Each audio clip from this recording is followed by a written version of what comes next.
संदर्भातली बैठक तुम्ही आज घेतली। अनेकदा लक्ष्मण रोडकर जास्तीकडे प्राधान्याने बघितलं जातं, परंतु पहिल्यांदाच टिळक रोड संदर्भात बैठक तुम्ही घेतली। टिळक रोडचे विसर्जन मिरवणुकीचे विषय बरेचसे लोकांचे मुद्दे होते, तिथे काही दुर्लक्ष प्रशासनाचे होत मागचे वर्षापासून होत आहे अशा त्यांचे काही विषय होता। त्या विषय अनुषंगाने विस्तृत चर्चा आज आणि गणेश मंडळांसोबत त्या भागाचे मंडळांसोबत बैठक झाली आणि यावर्षी टिळक रोडचे मिरवणूक अत्यंत चांगल्या रीतीने आणि लवकरात लवकर पूर्ण होतील आणि त्यावर योग्य प्रशासनाकडून नियोजन करण्यात येईल अशा प्रकारची चर्चा झाली आणि अत्यंत चांगले वातावरण ही बैठक।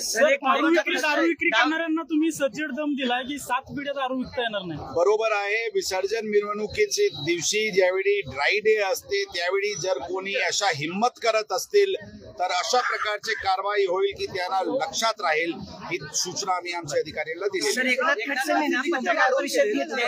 या विषयावर फक्त आम्ही एवढेच सांगू की जी कारवाई झालेली आहे त्याची विस्तृत माहिती यापूर्वी प्रसार माध्यमाला देण्यात आलेली आहे। मी सर्वसामान्याला हेच आश्वासन देऊ इच्छितो की पोलिसांची कारवाई पारदर्शक रीत्याने नियमानुसार कायदेशीर रीत्याने होईल। यामध्ये कोणीही पुणे शहर पोलीस दलांच्या भूमिकावर संशय ठेवण्याची किंवा विश्वास न ठेवण्याची काही कारण नाहीये। आम्ही अत्यंत पारदर्शक आणि नियमानुसार कारवाई केलेली आहे। पुढच्या काळात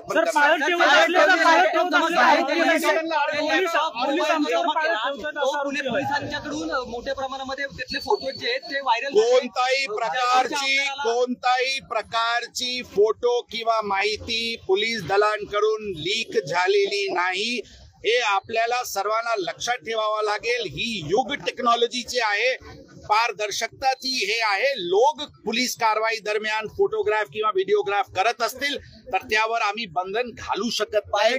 ते आपल्याला लक्षात ठेवावं लागेल की खरं तर पोलीस स्टेशनचे आतमध्ये पण व्हिडिओ रेकॉर्डिंग वर बंदी घालता येत नाही, ही नियम आहे कोर्टाची, याबद्दल केस लॉ पण आहे। म्हणून कृपया करून त्याबद्दल कोणी मनात संशय ठेवू नका। आम्ही काही हे लीक वगैरे करत नाही, परंतु कोणी फोटोग्राफी व्हिडिओग्राफी करत असतील तर त्यांना थांबवण्याची पण अधिकार आमच्याकडे नाही आहे।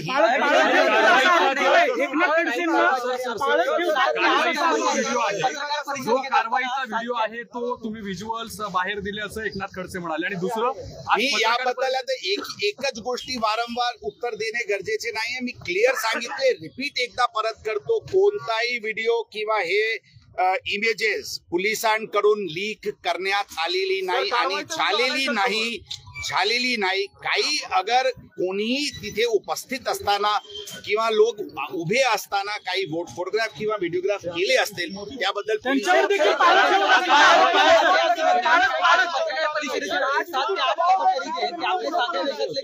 7 ते 8 त्यांच्या घराबाहेर पाळत ठेवत होते, काही लोक त्यांच्या घरामध्ये देखील आले। एक गोष्टी आपण मी सांगितले साहेब, आता याचे पुढे आम्ही हे सांगू शकत नाही। कारवाई इन्फॉर्मेशन बेस्ड होती, गुप्त माहिती मिळाली होती, त्या अनुषंगाने पोलिसांनी आपले प्रोफेशनल पद्धत वापरून कारवाई केलेली आहे। याबद्दल मनात कोणी